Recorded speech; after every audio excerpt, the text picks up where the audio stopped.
Have you ever needed to store items? Psst, hey, the answer is yes. Of course you have. So, what I've been working on is just a solution to that problem. Now, what is in front of me here is this is a hybrid storage hall. Now, I know what you're saying. Well, Bqyden, you've already done that before. You just reusing content so that you can get things. No, I'm not. If we're comparing this to the last model, there are a lot of things that are different. For example, it's not a completely stupid layout. And overall, this just is cleaner and is simpler in wiring and everything like that. So what exactly are we looking at here with one of these slices? Now, each one of these slices is one wide tileable. It's not going to interfere with each other. And it is assembled in a flat chest layout where the items will go in the bottom chest and the shulkers of items will go into the top. Now, this specific one here is designed for the people that do not like hopper locking. Horrible, horrible human beings. But to not include the hopper locking makes the explanation of how it works simpler. So, how exactly does this work? Well, items will come in through this top hopper right here and will trickle all the way down, running through the shulker box to be put into this chest. Once that chest fills all the way up and 23 items will accumulate inside of this first slot here, this comparator will move this redstone dust up to signal strength 2, turning this lamp on and powering this hopper so that it's locked and will not pull any more items from the shulker box. What that then means is that the items running through all of these hoppers here will accumulate in this box and not be sucked out until this box is completely filled and 23 items accumulate in this first slot here, which will then carry this to redstone's signal strength 2, powering this hopper, preventing any more items from moving into this, and then pushing this up, powering this hopper, detecting with this observer here, powering these rails, which will then break the box and dispense a new one, so that that box is then pushed into this and collected into here. Whew. Now, I think that it's only fit that I do some sort of tutorial on how this works, just to really solidify that this really isn't as hard as it looks. Now, for this tutorial, I'm only going to do one side of the slice because they can very easily be mirrored and repeated on for however long you want. But for that one half of the slice, what you're going to need is 25 solid blocks, 10 hoppers, 9 redstone dust, 7 repeaters, 6 observers, 5 droppers, 5 transparent blocks, 4 chests, 3 comparators, 3 powered rails, 3 activator rails, 2 sticky pistons, 1 redstone torch, 1 iron door, 1 furnace, 1 dispenser, 1 jack-o'-lantern, 1 scaffolding, 1 lamp, and 1 packed ice. Before we start, just want to make sure that you are aware this needs to be chunk aligned so that we can avoid any sort of problems with hopper timings or observers not firing and things like that. So I recommend building this separated between chunks where that center walking space has that chunk division on either side of this odd block right here, or if it's even, then just right smack dab in the middle. But we are going to do it on an odd space because we're not cringe. And then our first actual solid block is going to go there. Now, from there, what we're going to do is we're going to go down in a line like so. Go down like this with all the other solid blocks. Go up another one, and then put one of the transparent blocks there with another solid block there. You want a comparator here, redstone dust on these two, and repeater here and here.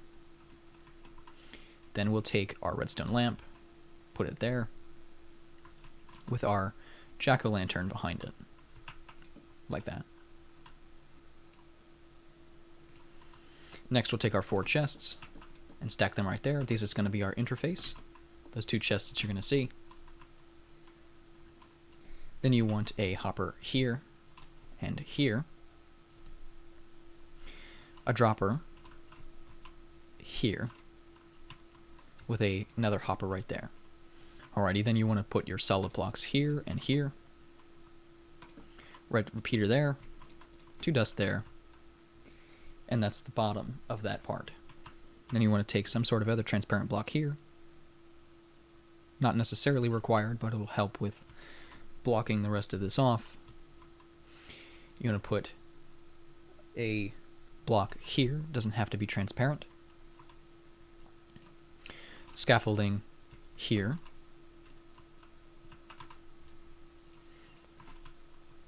dispenser there, and a dropper facing into that dispenser, like so.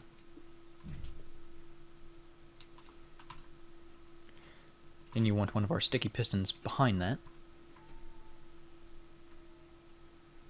a hopper facing into that dropper, with another hopper facing off to that side. Now this is going to continue in the direction of the rest of the slices, because this is going to be that hopper line for the shulker boxes. You'll then want to put a furnace on top so that it can help with lag. Then after that, you want to put a transparent block here, repeater on 3 ticks, an observer facing into that, up from this, a solid block, another observer right there,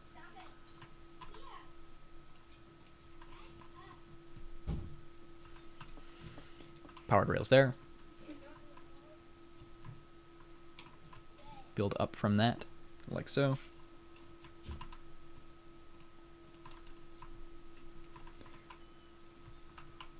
an observer there, block there. Then you want to put a solid block here with our door on top of that. I'm going to notice it's going to trigger that. And then you want activator rails on top of this. Then you want to make a trailing line of hoppers and droppers. So we're going to do hoppers all the way up to the top. And then we're going to put droppers in between them on every other one. So we're going to put a dropper there. We're going to put a dropper there. We're going to put another dropper there. And then we're going to take this hopper and run it off to the side. This is going to be our filter hopper. So we just want to build an item filter right there. A repeater, comparator, redstone dust on top, and a redstone torch right there. A solid block here, a comparator here, another solid block there, 2 there, redstone repeater, 2 dust there. You want our last sticky piston here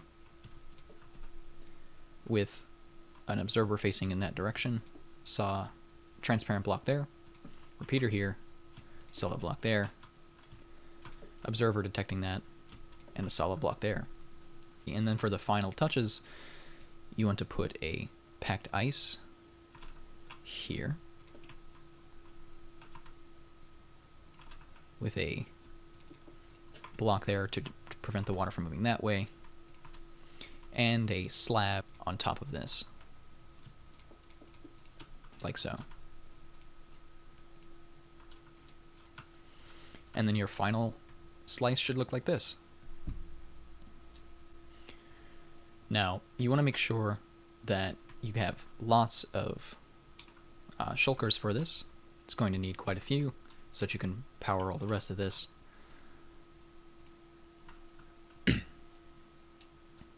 And then if you want to continue this on the other side, it's as simple as just mirroring it over to the other one. Now let's get into the modifications that need to be done if you want to do some hopper locking. So it adds a little bit of length over to the sides, which is going to be over here.